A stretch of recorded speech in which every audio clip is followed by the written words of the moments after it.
unum sanctum, declaring that for salvation everyone must be subject to the Pope in Rome. Now, do these arguments sound familiar to the Reformation era? Sure, some of the same things come back. And Philip responds by sending an agent who kept the Pope prisoner in his own palace. And upon death of the aged Pope, what happens? Philip solves the problem by moving the Pope's residence to Avignon, outside the Pope's technical territory. So we end up with the Babylonian captivity of the church, right? Or at least of the Pope, yes. Babylonian captivity of the Pope. The king is now ascended. The King of France is the boss. Papacy crippled. Political implications that ripple through Europe on even to the whole selection of who's going to be the Holy Roman Emperor in the days of the Reformation. A couple of centuries later, well, new Pope, Clement V, comes, but during that time the Knights Templar are arrested. Their assets are seized by Philip the Fair in France once again. People like Jacques de Molay, Grand Master, burned.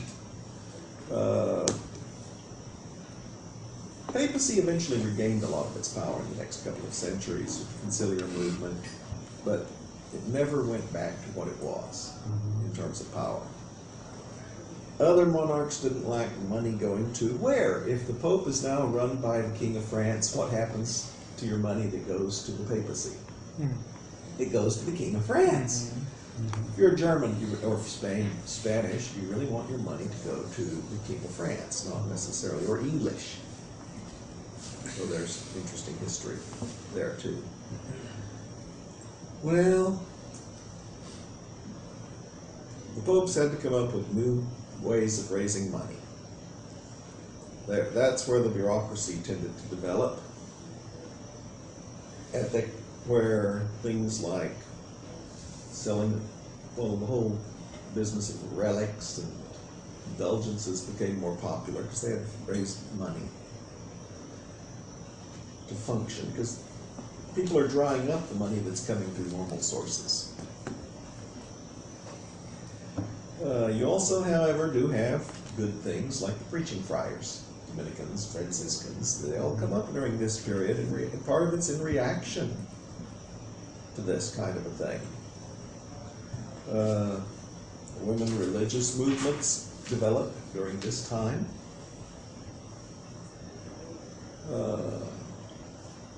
I have a nice section here on the split between the East and Western Church, but I don't think we need to dwell on that. We know it happened, and you'll get more information on this later.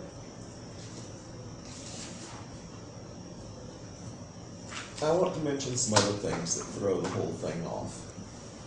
During this time, you have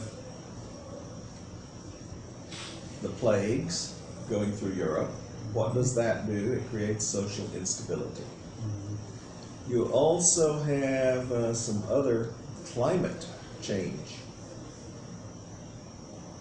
problems, rains that resulted in an inability to harvest in the 14th century, leading to the Great Famine.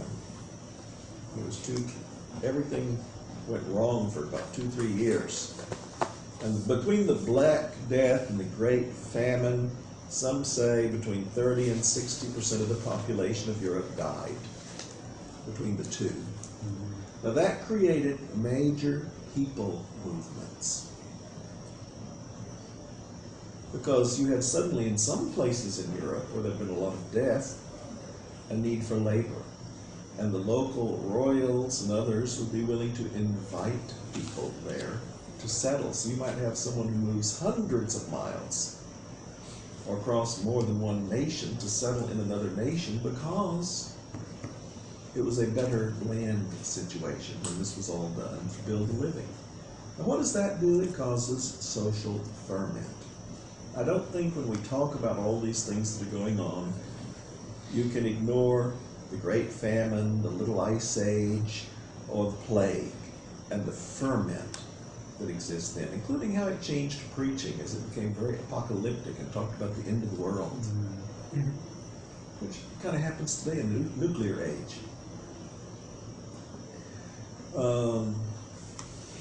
That continues on into the Reformation. You hear it in Luther, you hear it in Calvin, that kind of a thinking about the end of the world being upon us, the end of the age. This drop in the population of Europe and the huge relocation of populations is an important factor in the instability that we see in the pre-Reformation era. And I don't see most people talking about that very much. Okay, reform movements, which is where we're moving into in the next time or so we get together. You have religious orders, we've talked about them. You've got quasi-religious orders that are not really part of the church, but they were inspired by the church. You have the whole question of apostolic poverty. Do I need to sell everything that I have in order to gain salvation?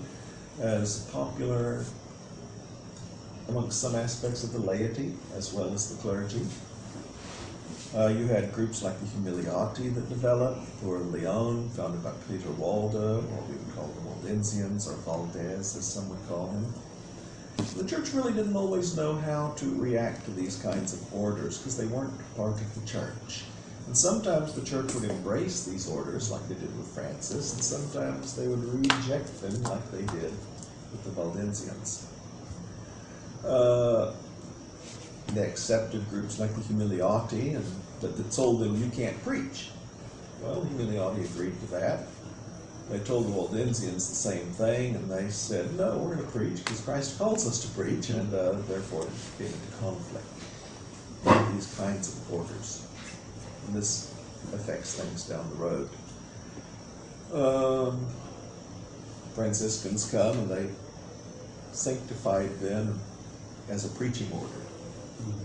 Those earlier conflicts with the others and how they settled those led them to agree to groups like the Franciscans and others being acceptable. You also had other orders develop that wanted to reform the church, like the Carthusian order. Have any of you heard of them? Carthusians, very strict in their day. Mm-hmm. Right. And as well as groups like the Cistercians. They became the great conscience of the church. And you find conflict between, say, Luther and some of these orders later. Carthusians in particular used to poke at him in his comments. But these spread through Europe. Luther spoke of giving a child a glass of water as a more holy and good work before God than all the sacrifices of the Carthusians, who were known to give up everything, so to speak, and beat themselves, deprive themselves. And he implied that all the sacrifices and the holiness of the Carthusians was false and a deception of the devil.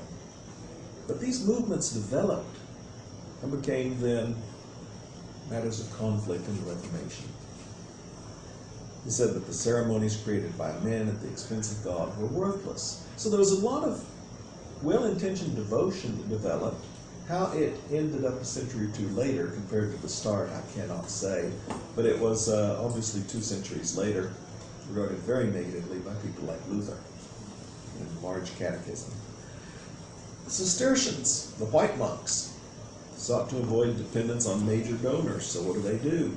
They wanted to live off the work of their hands. They would often seek seclusion to avoid the temptations of the world. Withdrawal. You ever hear people say maybe we should just withdraw and as the society declines? Well, that's kind of their approach. They were kind of extreme. Fires were not allowed except on Christmas Day. I wondered about that. How would they cook? What would they eat? I don't know. But due to people like Bernard of Clairvaux, who modified and changed the movement, it survived. Otherwise, it would have probably sunk.